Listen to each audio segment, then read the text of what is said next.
मुख्यमंत्री देवेंद्र फडणवीस आज 100 दिवसांच्या नियोजन आराखड्यासंदर्भात बैठक घेणार आहेत। वन, कृषी, उच्च व तंत्र शिक्षण आणि कौशल्य विकास या विभागांचा आढावा घेतील।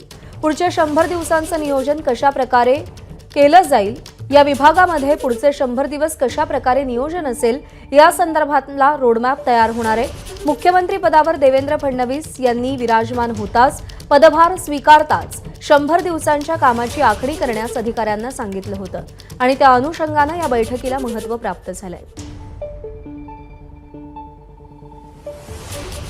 अभिषेक मुठाळ आपले प्रतिनिधी सध्या आपल्या सोबत आहेत। अभिषेक, या बैठकीमध्ये कोणकोणत्या विभागांच्या कामकाजाचा रोडमॅप ठरेल आणि साधारणतः काय योजना असतील, काय विचार असेल पुढच्या 100 दिवसांचा?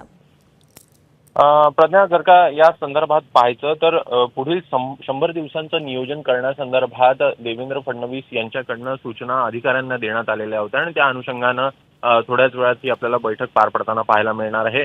मुख्यमंत्री देवेंद्र फडणवीस हे आताच सह्याद्री अतिथीगृहावर दाखल झालेले आहेत आणि एकूणच पाहायचं तर कशा पद्धतीनं जे सगळे विभाग आहेत ते काम करतील आणि कशा पद्धतीनं त्याचा रोडमॅप जो आहे एकूण 100 दिवसांचा तो तयार करण्यात येणार आहे। वन असेल, कृषी असेल, उच्च व तंत्र शिक्षण आणि कौशल्य विकास या विभागांची ही आपल्याला आज बैठक होताना पाहायला मिळत आहे आणि याच अनुषंगानं या बैठकीला महत्त्व प्राप्त झालंय। एकूणच रोडमॅपच्या दृष्टीनं तयारी जी आहे ती अधिकाऱ्यांमार्फत आढावा घेत मुख्यमंत्री देवेंद्र फडणवीस आपल्याला करताना दिसतील।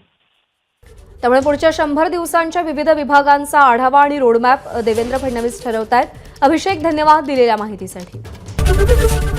एबीपी माझा, उघडा डोळे बघा नीट।